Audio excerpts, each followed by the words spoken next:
Bismillahirrahmanirrahim. Assalamualaikum warahmatullahi wabarakatuh. Alhamdulillah hamdan li rabbi khassana bi Muhammadin wa anqadana min dhulmati jahli wa tayayyuri. Alhamdulillahilladzi hadana bi 'abdihi mukhtari man da'ana bil idzni wa qad nadana labaika ya man dallana wa hadana. Allahumma salli wa sallim ala sayyidina Muhammadin nurika sari wa madadikal jari wajma'ni bihi fi kulli atwari wa ala alihi wa sahbihi an-nur. Qala radhiyallahu ta'ala anhu, as-sawmu wa amma sawmu wa huwa thalith min arkanil Islam fahuwa imsakun ma'rufun ala wajhin makhsusin minhu an-niyah li kulli yawmin wa tabiyatuha min al-lail wal imsak anil mufattirat min at-ta'am wa syurab wa jima' wal istimna' bi mubasyarah wal istiqa'ah bil ikhtiyar. Yang dimuliakan dan yang diridhai oleh Allah Subhanahu wa ta'ala, di dalam kitabnya yang penuh berkah, Al-Imam Al-Habib Ahmad bin Jan Al-Harshi, nafa'anallah bihi wa bi'ulumihi fi darain, amin ya rabbal alamin. Para rawuh ingkang pinulya, alhamdulillah dalu menika kula panjenengan dikempalaken teng setunggal majelis mutasil dumateng majelisipun Kanjeng Nabi Muhammad sallallahu alaihi wasallam. Niki suatu petunjuk saking Allah Subhanahu wa ta'ala ketika hamba tersebut dikumpulkan di dunia dengan majelisnya Nabi Muhammad, maka ketika di akhirat dia tidak akan dilepas di dalam majelisnya Nabi Muhammad sallallahu alaihi wasallam. Jika mereka di dunia dikumpulkan di majelisnya orang-orang yang jauh kepada Allah Subhanahu wa ta'ala, maka di akhirat dia pun akan dikumpulkan dengan orang-orang yang jauh kepada Allah Subhanahu wa ta'ala. Alhamdulillah, malam hari ini kita kembali diberikan kesempatan oleh Allah Subhanahu wa ta'ala untuk meningkatkan ilmu kita, menambahkan ketakwaan kita untuk menuju daripada keridhaannya Allah Subhanahu wa ta'ala. As-sawm, kita sampai di bab masalah puasa. Wa amma sawm wa huwa thalith min arkanil Islam. Puasa niki adalah rukun ketiga daripada arkanul Islam. Maka di awal pertemuan dulu kita membahas masalah rukun Islam. Apa sih rukun itu? Rukun secara lughatan adalah janibul syai'il aqwa, yaitu adalah pondasi daripada ketika diibaratkan itu adalah suatu bangunan. Jika tidak kuat daripada pondasinya atau tidak kuat daripada pilarnya, maka akan hancur daripada bangunan tersebut. Diibaratkan daripada arkanul Islam ini adalah bangunan yang terkuat. Di samping di situ Allah Subhanahu wa ta'ala memerintahkan kita untuk sholat, memerintahkan kita untuk haji, dan memerintahkan kita untuk sedekah, memerintahkan kita kewajiban zakat. Maka di sini arkanul Islam fahuwa imsakun. Apa sih yang artinya poso nih? Poso niku napa? Ya, boten angsal ngombe, ya boten angsal makan. Itu merupakan bentuk puasanya haiwan. Niku posone hewan. Posone tiyang kalian posone hewan niku dibedakan kalau Allah Subhanahu wa ta'ala. Lek ana kucing lebokno kamar gak okehi mangan mulai subuh sampai maghrib niku poso kucinge. Yang manusia nggih boten ngoten. Disebutaken fahuwa imsakun ma'rufun ala wajhin makhsusin. Niku imsak, definisi daripada puasa niku adalah al-imsak. Poso niku artinya adalah imsak. Apa sih imsak itu? Menahan diri. Imsakun ma'rufun ala wajhin mahsusin, yaitu suatu bentuk mempertahankan diri dari sesuatu yang dicintai oleh nafsu. Niku poso. Apapun yang berbentuk kaitannya dengan nafsu, ketika di situ kita mengerjakannya, maka puasa tersebut menjadi batal. Lek poso ni kewan, niku diterangkan cuman mereka tidak makan dan tidak minum. Wis, apa poso bukan? Poso. Berarti gak oleh ngerasani. Berarti tidak boleh melihat sesuatu yang haram. Berarti tidak boleh berbuat sesuatu yang berkaitan dengan nafsu. Biwajhin makhsusin, dan dengan cara-cara yang khusus pula. Al-Imam Ibnu Athaillah dalam kitabnya Al-Hikam, beliau menjelaskan tentang masalah puasa ini. Delok bojone terus syahwat niku batal Pak bojone. Niki bojo lah halal ya. Istri atau suami niku halal. Bahkan ada kewajiban ketika kita menyalurkan syahwat kepada istri atau suami, niku halal. Tapi ketika berpuasa menjadi haram. Delok bojo itu haram. Jadi benar-benar kita dilatih oleh Allah Subhanahu wa taala tidak melihat atau berkaitan diri kita dengan nafsu. Maka dikatakan imsakun ma'rufun ala wajhin mahsusin. Niki penjabarannya sangat dalam dan panjang. Lek monggo diceritakan nanti mau tambah entai waktu. Nanti di bab-babnya sendiri ada. Minhu an-niyatun likulli yaumin. Salah satu fardu orang mengerjakan daripada kewajiban orang berpuasa ketika di bulan Ramadan niku an-niyah likulli yaumin fi madhab al-Imam Asy-Syafi'i radhiyallahu taala anhu. Imam Syafi'i mengatakan ketika itu adalah puasa Ramadan, maka setiap malam kita wajib untuk niat. Jadi lek poso bulan pertama kali berpuasa langsung niat besok poso Ramadan maghrib. Sampai waktunya sampai kapan? Sampai imsak. Imsak itu apa? Menahan diri. Jadi biasanya itu adzan, ustadznya adzan imsak. Gak apa-apa mulai mobil sih.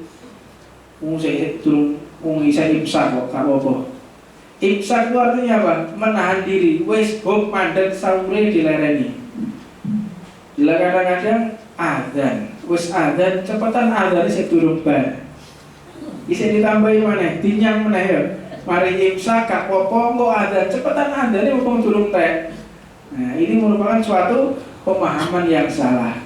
Karena ketika seseorang itu adzan, mana ada yang namanya adzan sebelum masuk waktu? Haram hukumnya.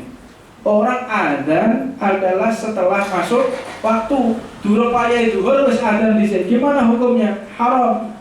Tidak boleh. Jadi les adzan jelas sudah masuk waktu atau terbitnya namanya fajar shadiq.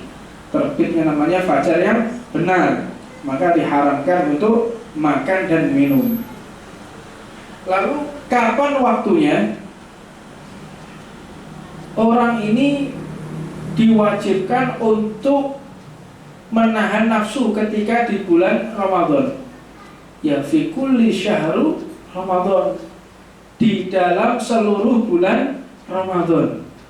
Nah, boleh loh awan-awan ngrasane wong ndak batal posone. Terus kapan mulai? Yungkuk lek mari mahriban. Ini akeh sing model koyo ngene iki wae. Padahal tidak diizinkan oleh Allah Subhanahu wa taala. Terus lek maghrib tutup sasi poso maksudnya. Wis keluar dari puasa tidak. Maka hati-hati ketika masuk di bulan Ramadan. Ketika di bulan Ramadan kita juga tidak boleh berbohong. Maka akan batal yang namanya puasanya ketika di siang hari tadi. Kau oleh ngerasani, kau oleh maksiat, tidak boleh berkata sesuatu yang berkaitan dengan nafsu yang buruk. Jadi diwajibkan oleh Imam Syafi'i untuk niat fi kulli yaumin ketika di bulan Ramadan. Lalu bagaimana jika itu memberatkan? Boleh mentaklid mazhabnya Imam Malik. Gimana caranya? Awal bulan Ramadan langsung niat poso saulan. Jadi diperbolehkan ketika pertama kali malam bulan Ramadan. Kalau malam kedua gimana? Sudah tidak boleh. Jadi ketika pertama kali masuk bulan Ramadan langsung niat, aku niat poso saulan penuh, udah. Jadi ketika kita lupa tidak wajib mengqadha dan imsak. Sebab jika seseorang lupa untuk tidak niat, dia wajib qadha. Misalnya dia lupa tidak mentaklid mazhabnya Imam Malik, lalu di hari kelima lali, gak niat, gimana hukumnya? Wajib mengqadha. Sah tidak puasanya? Tidak sah. Terus piye carane? Wis mangan wae, nggih boten pareng. Tetap harus imsak, tidak boleh makan, tidak boleh minum, maka diganti dengan kemudian hari ketika keluar daripada bulan Ramadan. Tidak diperbolehkan seseorang makan dan minum, wis gak sah wae posone, mangan wae, tidak boleh. Tetap hukumnya menjadi sesuatu yang diharamkan oleh Allah Subhanahu wa taala. Wa tabiyatuha minal lail wal imsak ani mufattirat minat ta'am wasyarab. Dan seseorang ini diwajibkan untuk tidak makan dan tidak minum. Ini merupakan sesuatu puasa yang paling gampang. Tidak makan dan tidak minum siapapun bisa. Tetapi untuk menjaga daripada panca indera ini yang susah. Kemudian lebih senengannya delok TV. Delok TV cetek gambare wong gak bajunan, buka aurat, sekali pandang luntur pahala puasanya. Sekali mendengarkan infotainment, napa niku kabar-kabari, ya. Cek and recheck, napa meneh? Gosip. Nah, ini merupakan ketika kita mendengarkan di bulan Ramadan, entah itu siang, entah itu malam, berarti kita termasuk orang yang ghibah. Ketika ghibah buka aibnya orang atau mendengarkan daripada orang yang lagi menghibah, maka batal daripada pahala puasanya. Lalu bagaimana caranya? Wis ojo ndelok TV. Adapun ketika itu puasa sunnah Senin Kemis, lek wae nyenen yo nyenen, wae Kemis yo ngemis. Jadi puasa Senin Kemis ini adalah puasa muakkadah yang ditekankan oleh Nabi Muhammad SAW, sunnah muakkadah. Sebab setiap hari Senin rapote kula panjenengan ini dikumpulkan oleh malaikat dan dibawa ke langitnya Allah Subhanahu wa taala. Nabi Muhammad memiliki satu permintaan dari Allah Subhanahu wa taala. Ya Allah, ketika aku nanti sudah engkau cabut nyawaku, sebab ketika Rasulullah SAW di detik-detik akhir beliau wafat, beliau ini enggan. Satu riwayat menceritakan ketika Nabi Muhammad akhir daripada usianya, sembahyang sholat masjid niku dipopong. Kanjeng Nabi dipopong sampai ke mihrab. Maka balik lagi di hari kemudian udah nggak kuat lagi Nabi Muhammad. Maka ditunjuk Sayyidina Abu Bakar untuk menjadi imam. Maka Rasulullah melihat daripada dari jendelanya. Jadi Raudhah niku griyone Kanjeng Nabi. Jadi kalau ketika beliau melihat mihrabnya niku cuma buka jendela, niku pun sakit ningali mihrab itu. Dilihat oleh Nabi Muhammad, maka diimami oleh Sayyidina Abu Bakar. Maka para sahabat pun saling berkunjung kepada Nabi Muhammad karena tidak pernah sekalipun Rasulullah meninggalkan sholat jamaah. Maka Nabi Muhammad sudah tidak bisa lagi untuk berjalan, berbaring di atas tempat tidurnya. Maka di situ tiba-tiba ada orang mengetuk pintu. Ketika dibuka pintunya oleh Sayyidina Fatimah, putri daripada Rasulullah SAW, dilihat, man hu ya Fatimah? Siapa dia wahai Fatimah? Mati ya Rasulullah. Aku tidak tahu ya Rasulullah. tapi wajahnya ini tidak pernah aku lihat sahabatku yang modelnya begini. Aku melihatnya bulu kuduku ini merinding semua. Biarkan dia masuk, wahai Fatimah. Kata Rasulullah, akhirnya Sayyidina Fatimah duduk di sampingnya Rasulullah. Maka sahabat tadi yang mengetuk pintu hilang. Ketika hilang, siapa tadi wahai Fatimah? Tak ngerti ya Rasulullah, tapi bulu kuduku merinding semua. Dia Israel, dia adalah malaikat maut yang menyerupai daripada makhluknya Allah Subhanahu wa ta'ala. Jadi bertemu dengan malaikat Israel, Sayyidina Fatimah. Maka dapat bisyarah yang seperti itu. Sayyidina Fatimah sudah merasa telah tiba ajal Nabi Muhammad SAW. Maka ketika Rasulullah didatangi malaikat Israel, ya Rasulullah, ini sudah sekian kali engkau diundang oleh Allah Ar-Rafiqul A'la, kehadiran Allah Subhanahu wa ta'ala yang maha agung. Sekian kali engkau menolak. Ini permintaan Allah, engkau diperintahkan untuk kembali kepada Allah dan diperintahkan untuk mencabut nyawamu. Apakah engkau izinkan aku, wahai Nabi Muhammad? Niku malaikat lek badhe nyambut ruhe Rasulullah, niku izin dhisik kali Kanjeng Nabi. Panjenengan ridho napa mboten tak cabut nyawanya? Apa kata Nabi Muhammad? Sebentar, mana malaikat Jibril? Dipanggil malaikat Jibril oleh Nabi Muhammad SAW. Wahai malaikat Jibril, sampaikan kepada Allah, aku kali ini tidak menolak daripada panggilannya, tetapi saya minta satu jaminan, kata Nabi Muhammad.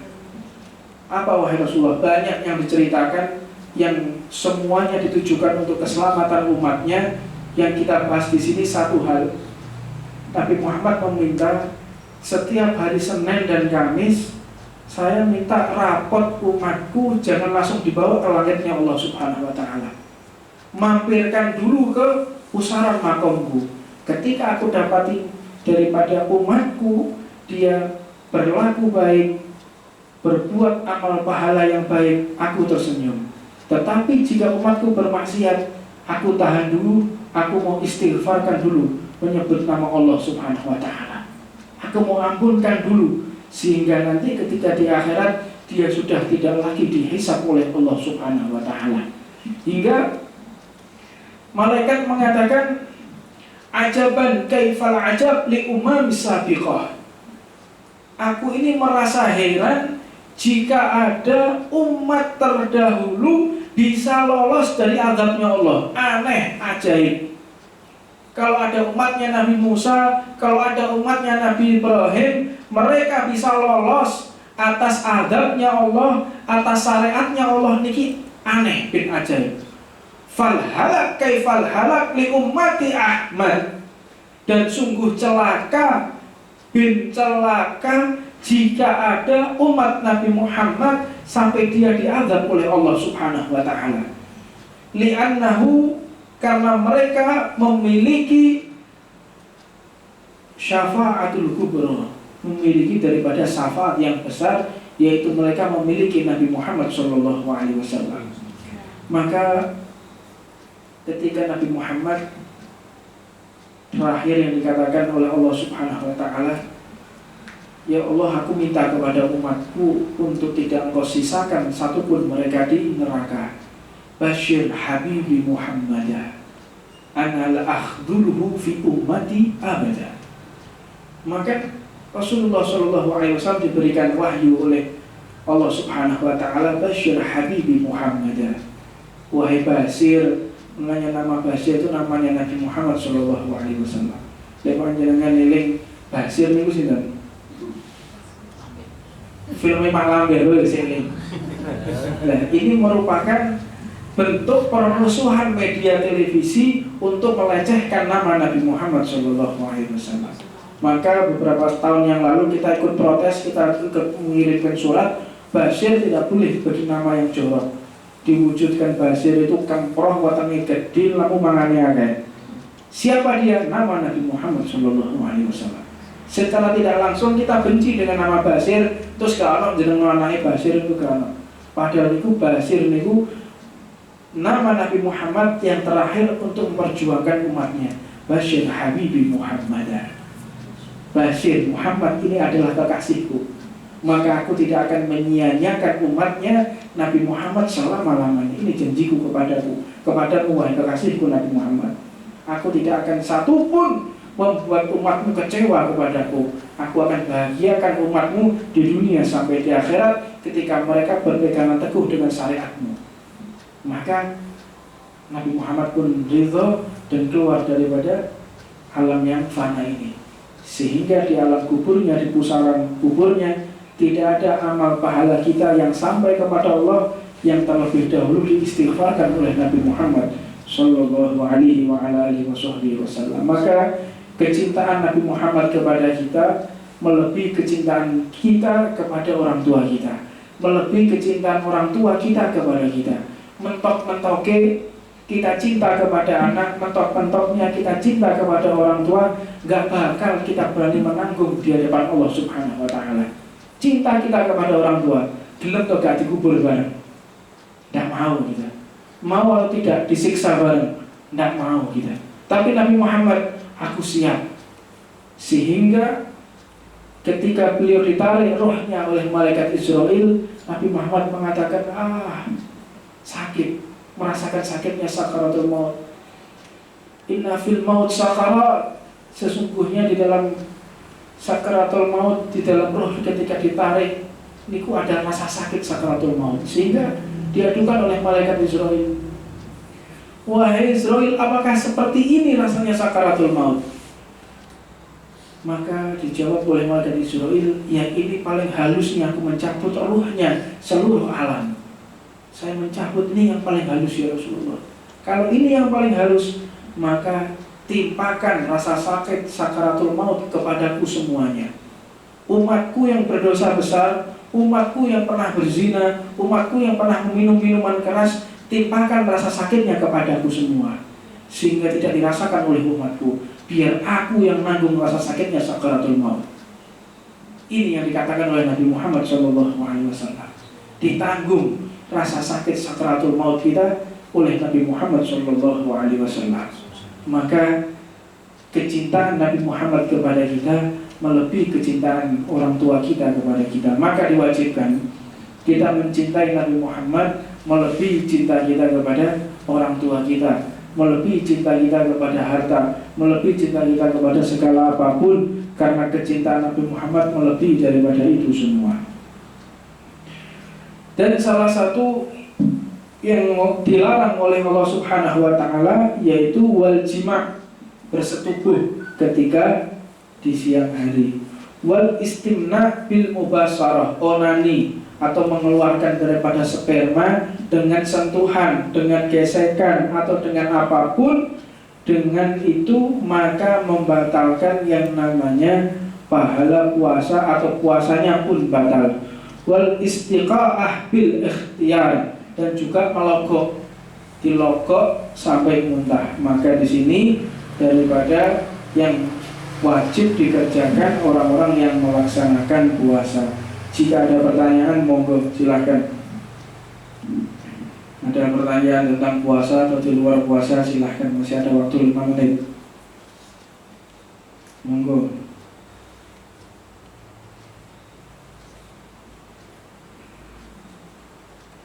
Wal istiqa'ah bil ikhtiyar, niki muntah yang dilogok. Ngelogok niku hukumnya haram dan menyebabkan daripada batal pahala puasanya. Terus gimana hukumnya infus? Infus puasa gimana hukumnya? Batal. Ngomong di infus, gimana hukumnya? Batal. Apa sebab? Karena makanannya masuk ke dalam jauf, ke dalam perut. Maka di situ hukumnya membatalkan puasa. Lalu bagaimana hukumnya donor darah? Mereka masih takut, aku sih takut dewi. Nggih, monggo. Untuk niat tadi apa harus dilafalkan? Untuk niat di dalam puasa Ramadan an-niyatu qasdu syai'in muqtarana bi fi'lihi wa mahalluhal qalbu wa talaffudhu biha sunnah. Niku syariate. An-niyatu qasdu syai'in muqtarana bi fi'lihi wa mahalluhal qalbu wa talaffudhu biha sunnah. Niat niku puasa jika dilafadzkan hukumnya sunnah, tetapi niat itu di dalam hati. Cuman tidak di lisan saja, tidak di hatinya, tidak sah. Di hati saja sah, lebih lengkapnya hati dan lisan. Apa sebab? Ketika kita niat, ketika niat berpuasa sampai terdengar suara kita, maka seluruh sekeliling kita ini menjadi saksi, termasuk daripada anggota tubuh kita. Makanya di dalam sholat pun juga demikian. Usolli fardhal maghribi thalatha mustaqbilal qiblati adaan lillahi ta'ala, adaan ma'muman aw imaman lillahi ta'ala. Allahu Akbar. Tempatnya niat bagaimana, huruf alif sampai ra. Tapi sebelumnya kita untuk melafadzkan daripada niat tersebut. Tujuannya untuk apa? Anggota tubuh kita ini akan menjadi saksi kepada Allah Subhanahu wa ta'ala. Kalau cuma di hati, maka sekeliling kita pun ini tidak akan menjadi saksi. Jadi kenapa Rasulullah SAW memerintahkan berzikir itu untuk jahar, untuk dikeraskan, agar apa? Dinding-dinding, batu-batu, dedaunan ini akan menjadi saksi ketika menghadap kepada Allah Subhanahu wa ta'ala. Karena mereka mendengarkan apa yang kita ucapkan. Tetapi untuk keabsahan daripada niat, sahnya daripada niat cukup di dalam hati. Lafadznya jika susah bahasa Indonesia tidak masalah, tidak apa-apa. Niat di situ boleh menggunakan bahasa Indonesia, kecuali jika di situ ketika sholat fardu. Kalau sholat fardu harus disebutkan fardu. Usolli fardu maghribi. Kalau usolli maghribi tidak sah. Usolli maghribi tidak sah. Usolli fardu maghribi. Terus ada menyebut dari wakta'tiyatin, itu disebutkan wajib untuk mengatakan fardunya. Jika tidak, maka tidak sah di dalam untuk ketika dia di dalam sholatnya. Begitu juga dengan berpuasa Ramadan.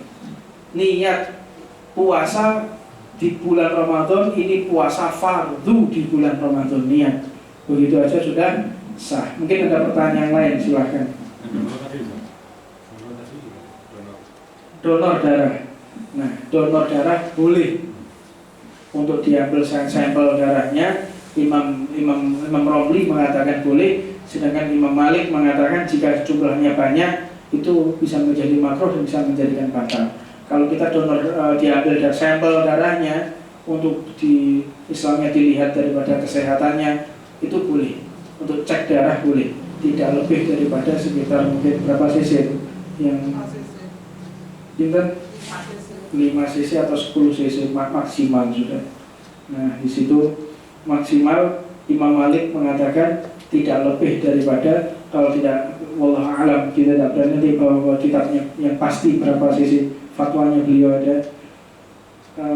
Maka ketika lebih daripada itu hukumnya makruh. Donor darah mengatakan boleh, ada juga mengatakan tidak boleh. Tetapi jumhur ulama mengatakan boleh dan malah dikatakan sunnah jika memang itu ada orang yang membutuhkan. Boleh, silahkan. Mungkin ada pertanyaan yang lain. Kalau umpama sakit itu injeksi itu bagaimana? Sakit injeksi, diinjeksi bagian mana?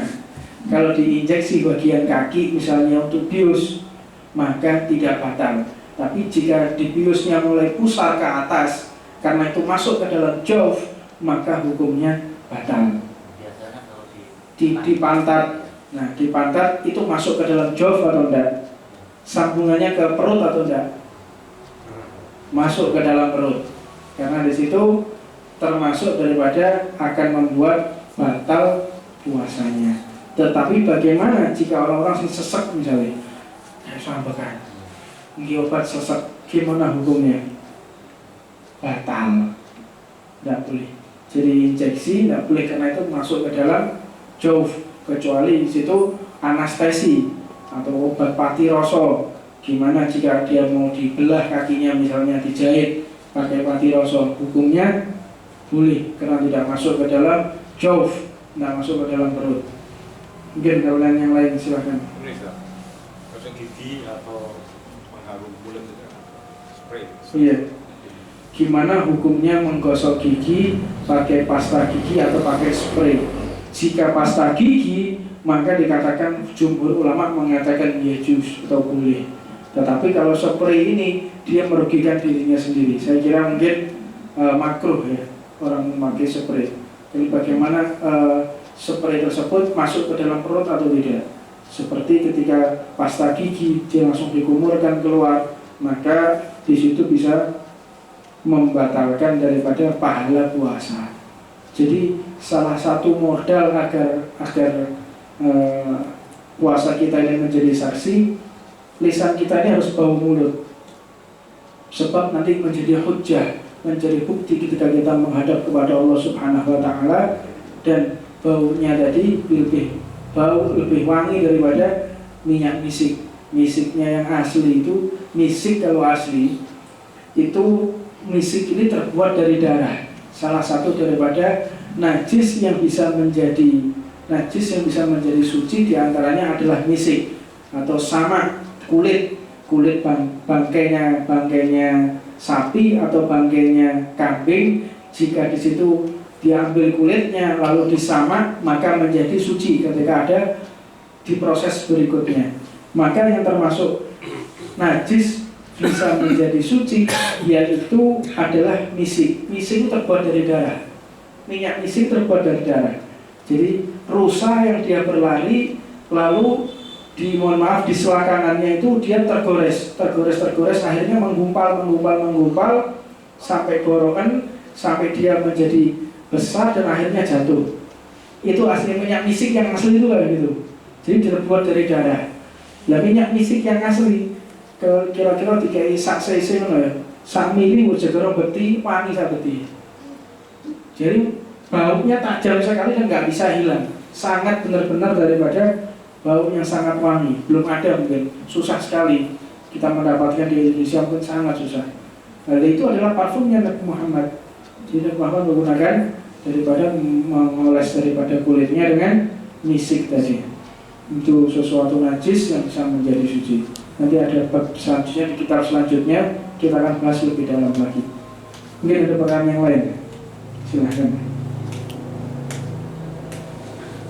Minggu depan kita akan membahas masalah wa min tamami shaum kafu jawarih amma yaqullahu ta'ala min a'dha'i sab'ah.